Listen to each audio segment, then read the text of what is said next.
ndio Profesa Hainga. Mimi nampigia asante sana watu wa Lurambi kunipigia kura 2017, lakini kuhesabu ikaharibika. Walihesabu vibaya. Lakini saa hii 2022 inakuja, miaka 5 imeisha.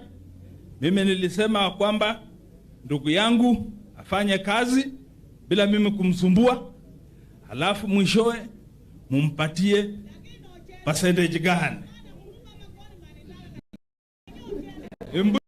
Mbulire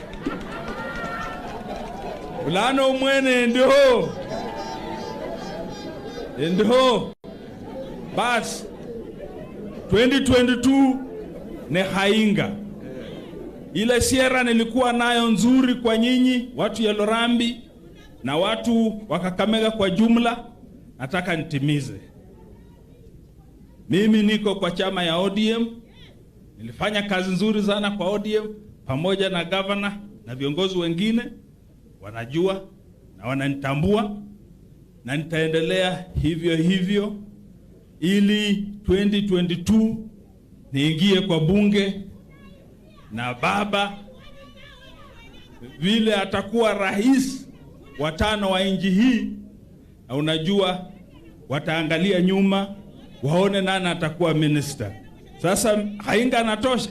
Natosha. Anatosha. Asanteni sana. Nimeona, asante sana Profesa. Nimeona kila kiongozi wameongea hapa, na wengine wataona vibaya.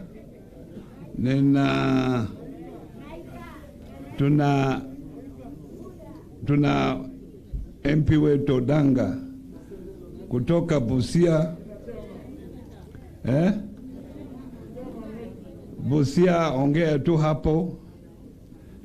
Naika tumeongea kwa niaba yake,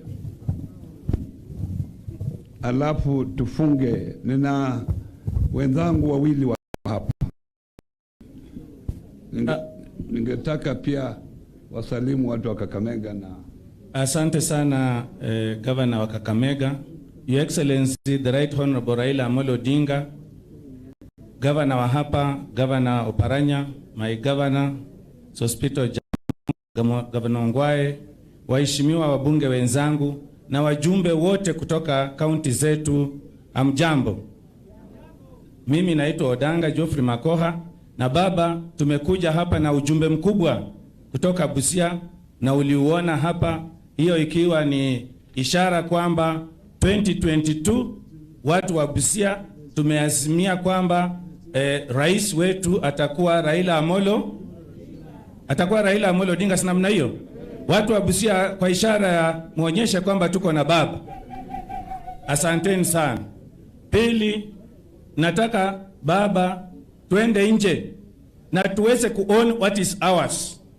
This narrative that is being peddled around about bottom up model, this is your brainchild. Wewe mwenyewe ndio umepigania katiba hii, ukahakikisha kwamba tunataka ugatuzi uje, mali yetu ije mashinani, na nafikiri hiyo ni bottoms up approach. Badala ya fedha kukaa Nairobi, fedha zikuje zikisimamiwa hapa mashinani. Si namna hiyo? Sasa between them na Raila Amolo Odinga, nani mwende bottoms up approach? Si Raila Amolo Odinga? Because baba anapigania hiyo, amesema azimio la umoja, anataka Wakenya wote wawe pamoja, ndio sababu walishikana. Wale wengine wanasema mambo ya utabaka, mambo ya classes, mambo ya kugawanya watu, ati wale ni watajiri, wale ni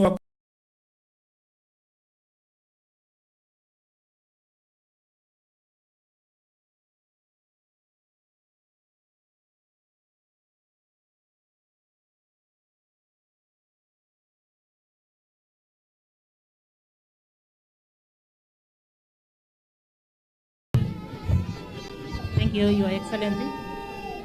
Honorable the Prime Minister, Raila Amolo Odinga. Honorable the Governor, Wycliffe Ambetha Oparanya. viongozi wenzangu na wananchi. Habari ya asubuhi. Hakuna, saa hii ni saa 7 na jioni. Nataka kumwamusha. Hiyo ilikuwa kumwamusha. Leo tuna furaha kubwa sana kupokea baba wetu, Baba Raila Amolo Odinga. Na mimi baba already nimeshaongea huko kwa kiwanja. Na saa hii nimesimama hapa nikiwa mmoja wapo wa wale ambao wamepata nafasi Kenya mzima kutoka Kakamega County kuwakilisha wamama kwa Senate. Mimi mwenyewe ni chair.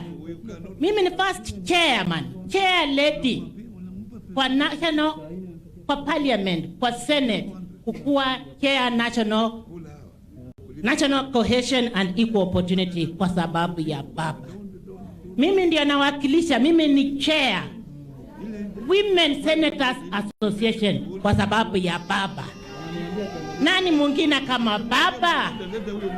Na sisi tulikuwa opposition, saa hii tuko kwa serikali. Sasa nataka kumwambia kitu moja. Hakuna mtu mwingine. Wacha hao wana chuna watu. Papa, chukua chakula, tumeweka kwa meza. Wamekunyang'anya chakula miaka mingi sana. Na kwa sababu umekaa hapa, mimi nakupatia, chukua uende. Alafu sisi na gavana wetu na wananchi wengine tuko tayari. Wacha wengine watangatange kwa sababu hata jina yenyewe ni tangatanga. Na sisi tuko ndani. Asante. Sawa. But now I want to finish with my two colleagues. Nitaanza na my neighbor. Here my neighbor, Mheshimiwa Ojamong, Governor wa Busia.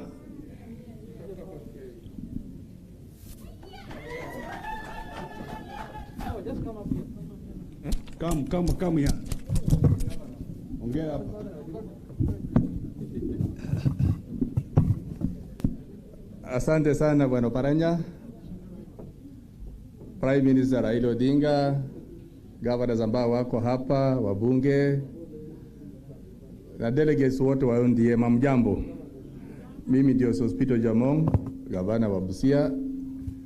Mimi na Paranya tunamalizia sasa. Lakini ile kazi imebaki ni kusaidia ODM. Ile rasilimali kidogo tunayo tutatumia kusaidia chama cha ODM, sivyo? Unajua nimezungumza na Paranya, wakati ile ingine nilikuwa na truck ambayo ilikuwa inatumika karibu Nyanza na hapa. Sasa hii irudishe Kisumu tena tuifanyie rehabilitation. Kaunti yoyote ikitaka mnakuja mnazungumza mimi alafu mnatembeza maneno ya ODM, sivyo? Na watu yangu ya Busia nyinyi wote ni sawa. Watu ODM nyinyi yote ni sawa. Nyinyi kazi yenu kama wewe ni candidate, tafuta kura. Ukishashinda uko nyuma yangu, sasa mimi nitasukuma wewe mbele, sivyo? Na kila kitu. Kwa hivyo Bwana Raila, sisi kama watu ya Busia, nilienda kwa ofisi leo sikupata watu. Kauliza wako wapi? Watu wamekimbia yote wapi? Hapa Kakamega. Nikaenda kwa Banjala Budalangi. Nilikuwa na function huko. Nilikuwa nataka kuchemusha watu, nikawaambia naenda Kakamega kukutana na baba. Watu yote wakachemuka kweli kweli, kuonyesha kwamba ODM bado iko mashinani. Kwa hivyo mimi nasema we are your soldiers, me and Paranya behind here. Wewe tulianza maneno ya siasa, wengine hawajui. Nataka kwa urafiki na Raila kwa siasa kwa hii delegates. Mimi ndio nilianza na yeye kabisa. Mimi nilikuwa mtu ya mkono. Tukitembea na gari yetu ya Udi ile mahindi tukinunua tulikuwa tunagawa pamoja, Kwa hivyo tumetoka mbali. Na mafanikio ambayo tumepata saa hizi. Hoja watoto hawaelewi. Ukipata watoto ya 844 wa Kierere, hatuyo ni mzee. Hajui Raila ametotoa wapi, Vile KANU ilikuweko maneno ya kujenga mashule ilikuwa kushika kuku ya watu na chips. Lakini tukangangana tukatoa. Lakini ukipata mtoto mwenye alimaliza form 4 juu za university, Anasema hiyo yote ni maneno yenu tu historia. Kwa hivyo we should try to educate these youths. Let us also try to educate our people to see where we came from. Sisi kama governor saizi ni vile tuko tu wanaume tunavumilia tu. Unamaliza miezi 4 bila kupata pesa kwa national government, lakini lazima maneno iendelee. Waka hapo ngwaya haka hapo. Oparanya haka hapo. Lakini lazima vitu ziendelee. Economy yetu imekufa kabisa. We need somebody who will revive our economy, and that's Raila Odinga alone. Kwa hivyo it is not a joking matter. Hata wenye wanataka viti next year, unafikiria tutakuja kufanya maendeleo gani? Kama sasa shughuli tu itakuwa kulipa madeni, utapata pesa ya kufanya maendeleo wapi? Utapata wapi? Hebu usidanganya tutafanya maendeleo. Deni yetu is over 1.1 trillion. Ile pesa tunakusanya ni karibu 1.7 trillion. County governors wanachukua karibu 400 billion. National government itabaki na 200. Itaendesha serikali namna gani? Kwa hivyo we want somebody who is experienced, mwenye atakuwa supported na donors to revive this economy, vijana wetu wapate kazi na vitu zingine ziendelee. Asanteni sana, Mungu awabariki.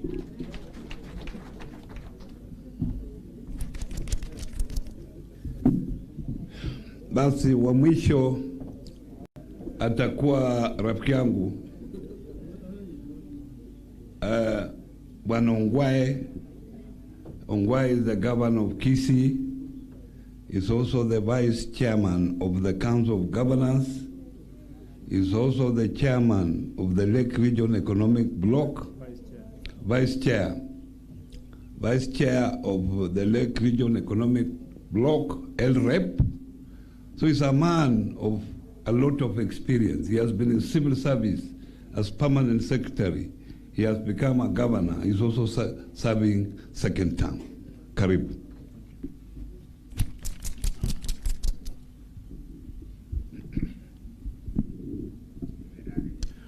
Thank you very much. The Right Honorable Prime Minister Raila Odinga, my brother Excellency Honorable Dr. Wycliffe Ambesa Oparanya, my brother Governor Sospita Ojamong from Busia, the deputy governors who are here, the members of parliament from both the National Assembly and the Senate who are here, my brothers and sisters, members of the county assemblies, together with their speakers who are here,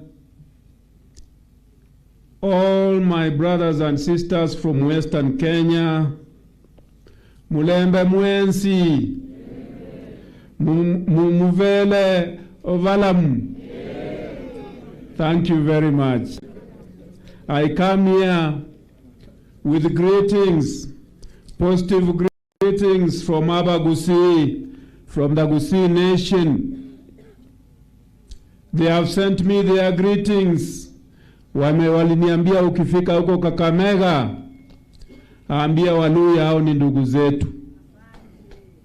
Hizo greetings nimeleta huko kwetu. Dr. Saisi, I want you to listen to this. We have a big contingent of Maragolis there. I think they have their own sub-chief. We stay well with the people from Western in Kisii. I have also brought greetings from the whole of Nyanza, because I'm the only one here from Nyanza. We met in Nyanza, and we made what we called a secret declaration, where we said, as people from Nyanza, the Luos and the Kisis, that we must talk with our brothers from Western. Because for us, the three communities and the Kurias, the four communities, we have been in this nation called Kenya for the last 58 years since independence. Na hatujakuwa na president. Na tumekuwa na kinara wetu, the one that you know. He has led in all the votes from the Gusii Nation since he started standing as president. Before that, his father when he was standing, he was also leading with the votes from the Gusii Nation. Na sisi tumekuja hapa, na mimi nawaambia my brothers and sisters, 2022, don't play around with your vote. Do not play around with it, because it's a period for complete decision making. We have an opportunity to have a president from Western Kenya, so that the issue of the presidency of this country can also rotate in this nation. So mimi nimekuja hapa kama kijana kutoka Nyanza, nimekuja na ndugu yangu Raila, na nataka kuambia kwamba the people from Nyanza send their greetings and we wish you the best. May we be together in 2022 and be blessed. Thank you very much.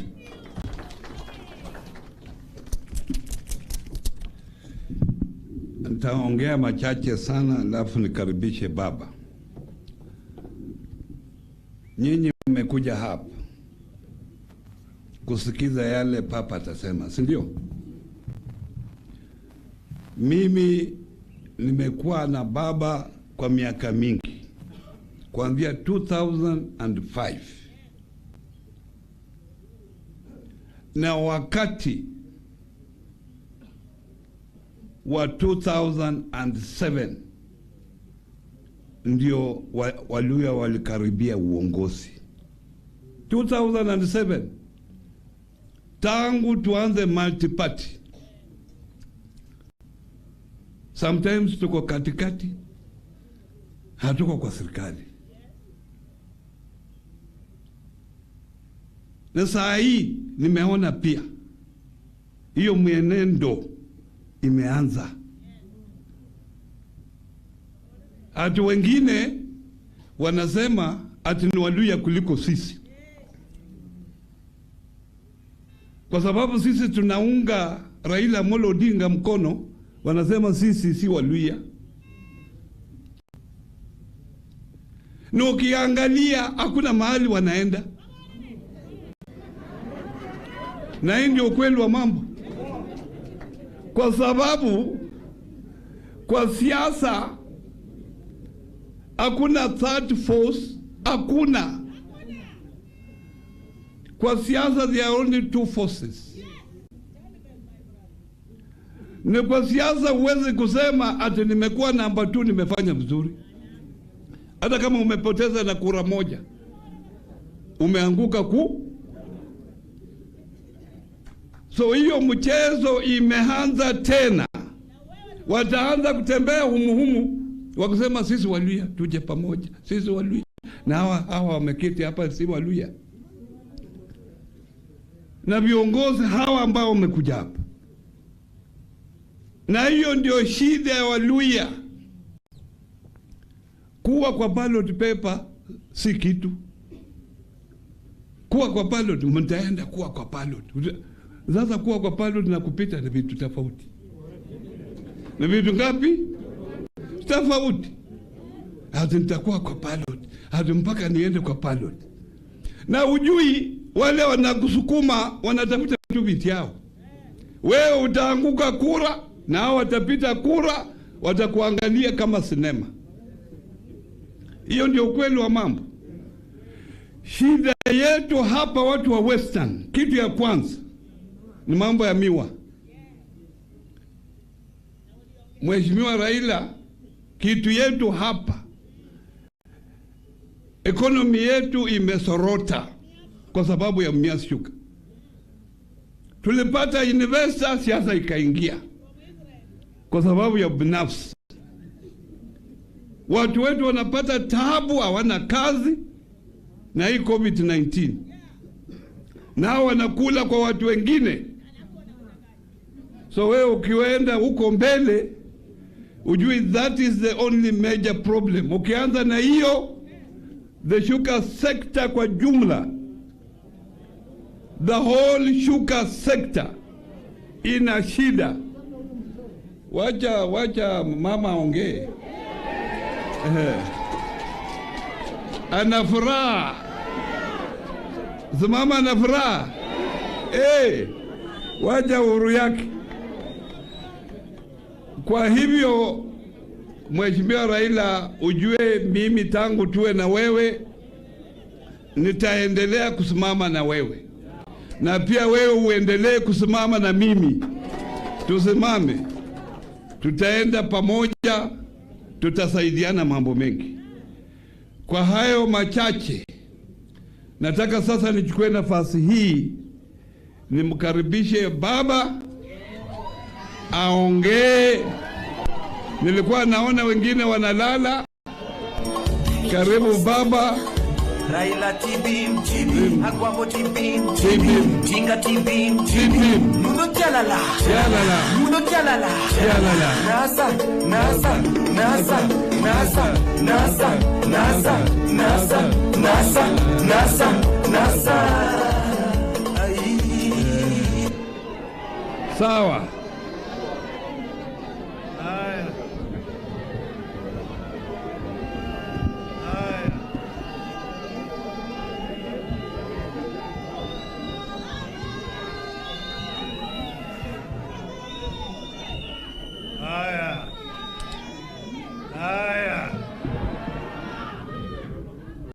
Abandu wefwe mirembe murembe handi muli moyo.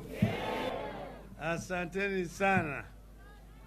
Nimeona watu wa Murembe, wengine wametoka Vihiga, wengine wametoka huko Busia kwa maji mpaka kule mlima Elgon Sigulu Masawa, na hapa na pande ile ingine ya Trans Nzoia na Kakamega.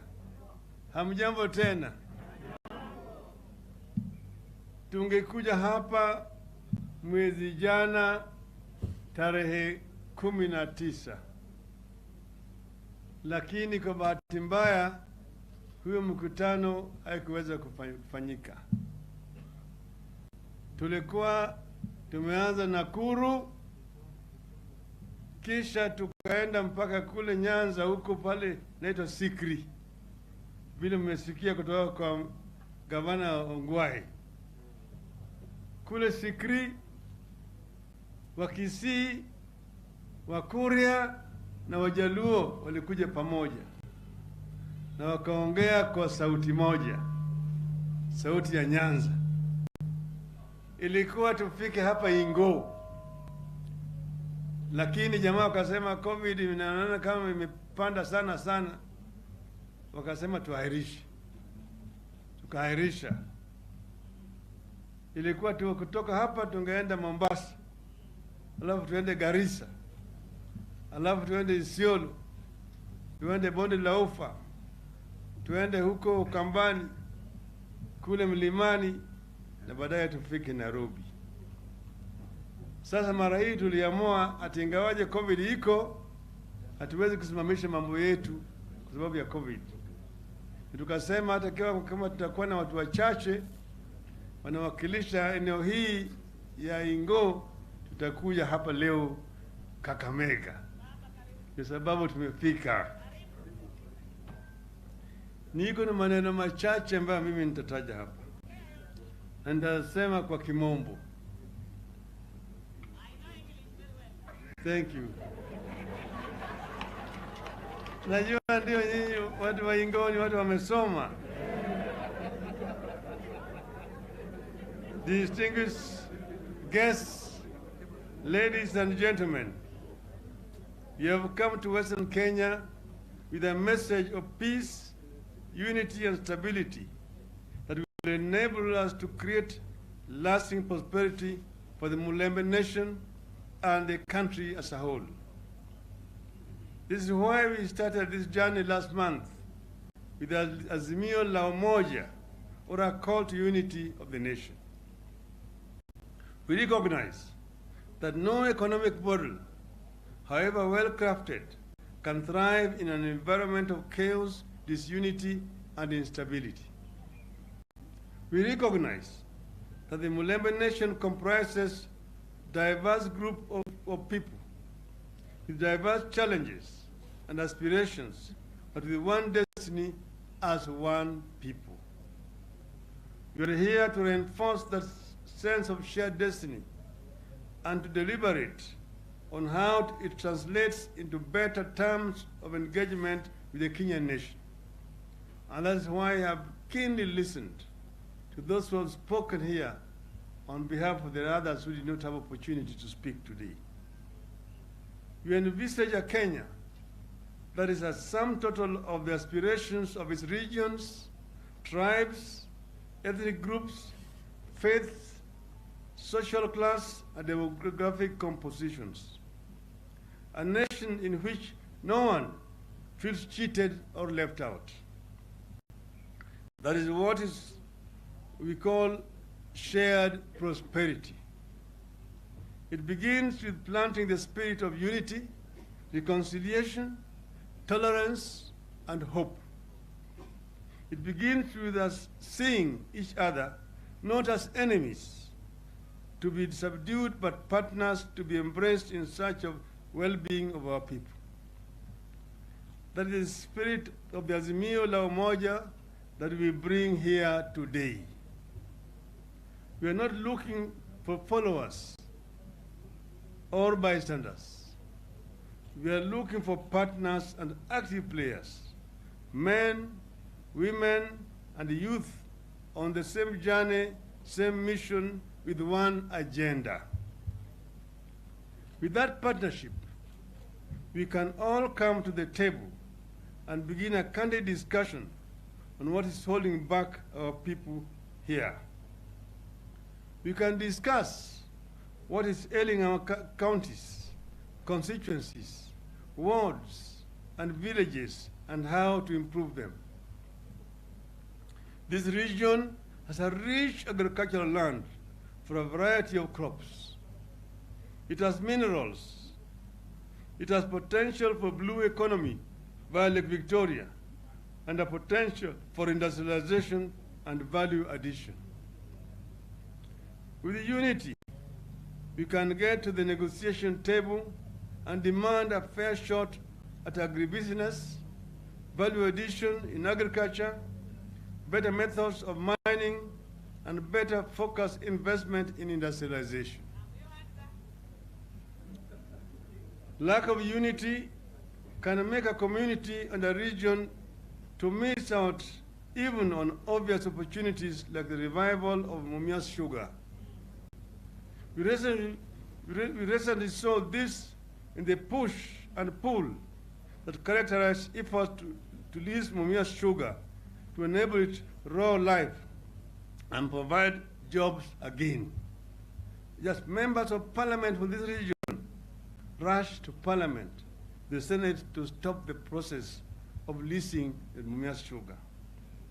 We believe that they are acting on behalf of some other competitors. The partnership we seek here is neither new nor impossible. We have had it before with spectacular results. Sons and daughters of this region stood hand in hand with other freedom fighters and delivered us from colonialism. Sons and daughters of this region stood with other compatriots to deliver the second liberation. And here we have Masinde Muliro, you have late Michael Wamala Kijana, you have people like James Osogo, people like the late Mr. Mzee Otiende, Martin Shikuku, and so many of them from this region. In our quest for a third liberation, in which we seek a lasting unity and stability of the nation, creation of viable and credible opportunities for our youth, and prosperity for all, we once again need the partnership and active involvement of the Mulembe Nation. And when I talk about the Mulembe Nation, I know that it's not only the Luhya we're talking about. You know that there are Tesos who live here. You know that there are Sabaot also who live here in Western. So Western is just like Nyanza, a multi-ethnic region. This push we are embarking on must lead to the transformation of the country, especially rural areas. It must ensure massive investment in rural infrastructure, railways, and waterways as a long-term priority in the county and national development agenda. It must ensure proper investment in food and agricultural production. Counties here are experimenting with investments in various produce, like African indigenous vegetables. It is a worthy effort that needs support through investment in value addition and rural industrialization. The women engaged in growing Miranda in Vihiga, for instance, should be enabled to produce it in large quantities, preserve it, and market it as a product of Vihiga. The same support should be extended to farmers who have taken to fast-yielding groundnuts in places like Huisero, here in Kakamega.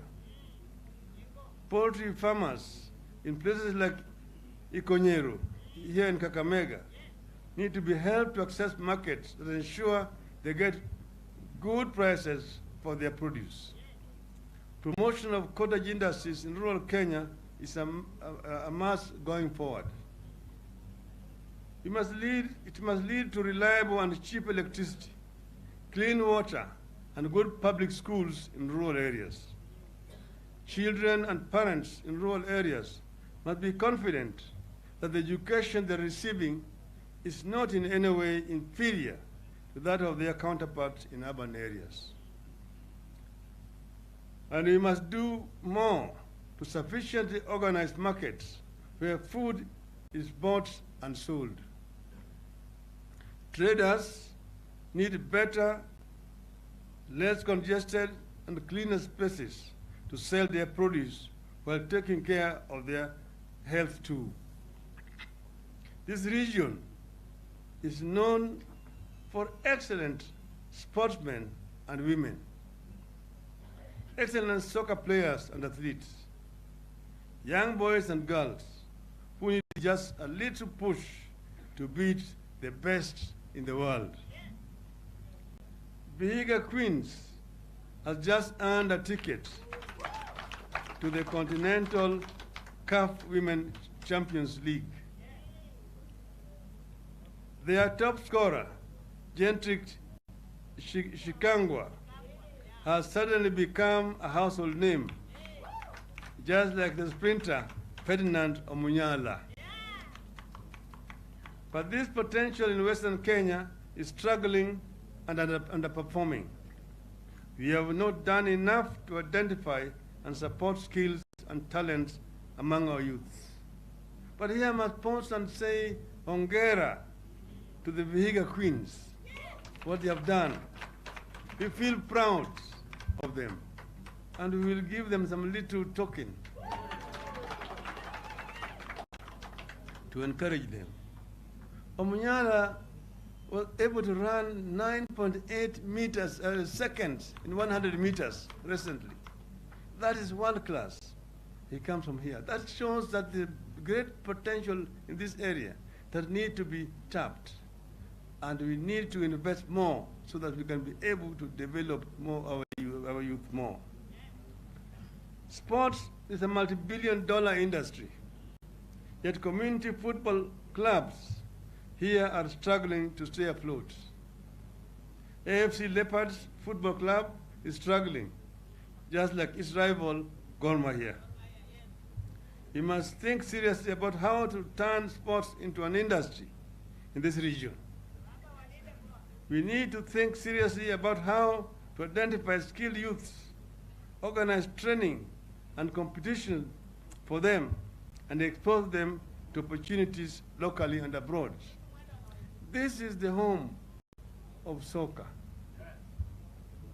When we were growing up in those days, this region was the center of soccer, North Nyanza and Central Nyanza. Here you had players like Elijah Lidondi. I was talking to other people today. Munialo Pichi, Shem Shimoto, Joe Kadenge, and all of them. Murila, Niva, Masika, Wanga, Chiteshi, Anyanzwa, Were, Irenge. There's some you can count with. So we need to invest more so that we can be able to harvest what is available here. Secondly, we must radically transform sugarcane farming in this entire region to make it pay instead of impoverishing the people. We must provide our fishermen in Busia and border traders in Bungoma with the security and facilities they need. The constant harassment in the lake and around the border is undermining their ability to fend for their families. We must provide reliable, efficient, affordable, and quality health care to this region. COVID-19 pandemic has shown us how lack of modern, well-equipped, and well-staffed health facilities and lack of health insurance can impoverish people, especially in rural areas. This is one challenge we must confront with a single-minded unity of purpose. We must use the pain and losses as eye-openers on what we must do here and in other parts of Kenya to build resilient and sustainable livelihoods. These are part of the reasons we are pushing for more resources to come to the counties and even to the wards. We must join hands and continue with that push. And we must ensure that going forward, Kenya becomes known for peaceful, free, and fair elections. And here, you know, we have Madam Kidogo here, who is working on this particular subject. The people of Busia, Teso, or Bungoma don't need to flee their homes every election time because of violence. The unity we are pursuing is therefore not about where we are coming from. It's about where we want to go as a region and a nation.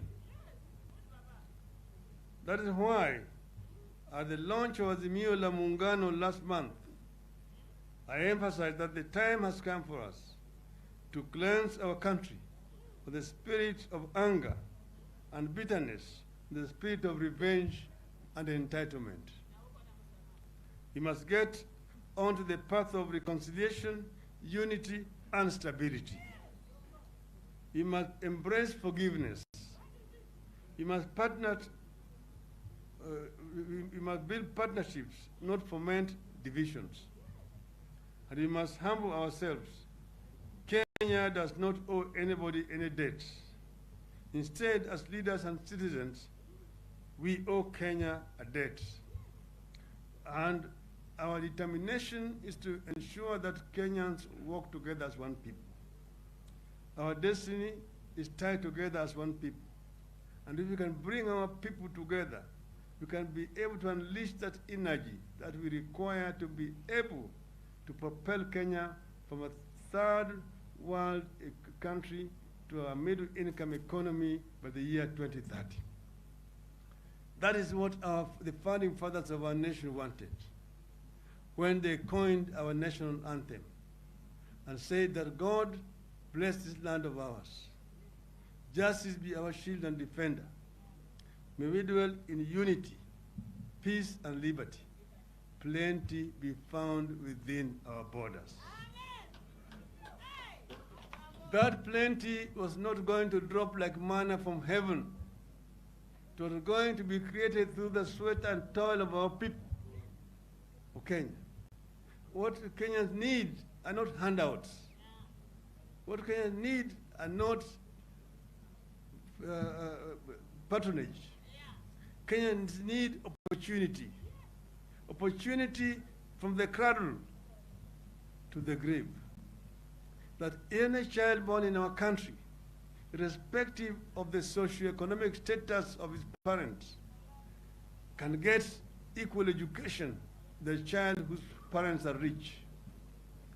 That any Kenyan, when he or she is sick, can get proper Medicare without having to go for Harambes to pay for hospital bills. We don't want to see Kenyan dead bodies being held up by hospitals because of hospital bills. We don't want healthcare to be just a commercial enterprise. It needs to be a service to the people of our country. We want to build a healthy nation, strong nation. And we want to give our youth equal opportunities so that we can be able to uplift our youth, give them requisite training and skills so that they can be the engine of economic growth and development. Kenyan youth are very aggressive. M-Pesa was invented here in Kenya. It's a product of Kenyan brains, which is now helping the rest of the world. And there are so many like those who can do even better things. We must just challenge our youth, give them the requisite skills, opportunities, and give them also capital so that they can continue to research and make inventions. We want to uplift our women so that our women can walk hand in hand with our men as equal partners. Kenyan women don't want patronage. They only want equal opportunities. And this is what we want to give them so that they walk hand in hand. This is what we intended to do through the BBI. Unfortunately, that is now work in progress. It will come. But for now, we want to partner with our women so that we change the regime and we get there and hold the power and use it so that we can be able to implement the policies that we talk about. We are saying that it can be done. Inawezekana. Inawezekana. Inawezekana. Umoja. Umoja. Amani. Amani. Uchumi bora. Uchumi bora. Asanteni sana.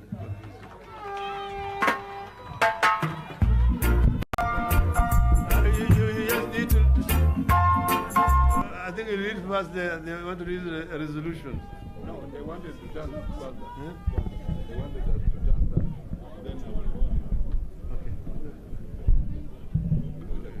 Then The people are going to go away. They didn't come. come. To me, No, read it here. Just read it here.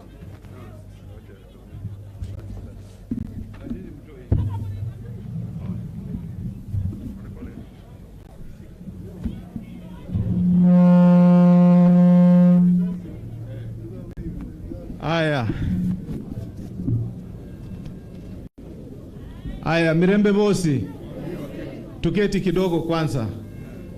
Cha muhimu ni kila ambacho kimetuleta hapa. Tumeona Mheshimiwa His Excellency the Prime Minister Honorable Raila amenena yake. Hatukumpatia makofi. Naomba tumpatie makofi tafadhali. Na baba, na kuomba unikubalie niweze kutoa resolutions ambazo kutoka kwa hiki kikao wanahabari waseme ni nini tumegongamana hapa na what have we resolved as a people of Western Kenya. Allow me to read, it's in English.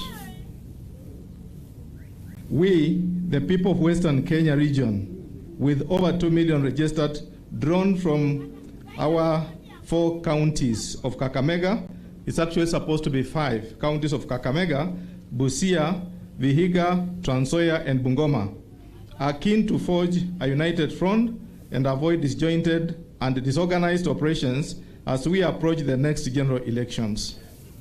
Leaders in the region have a responsibility to unite and chart a political path that benefits all residents.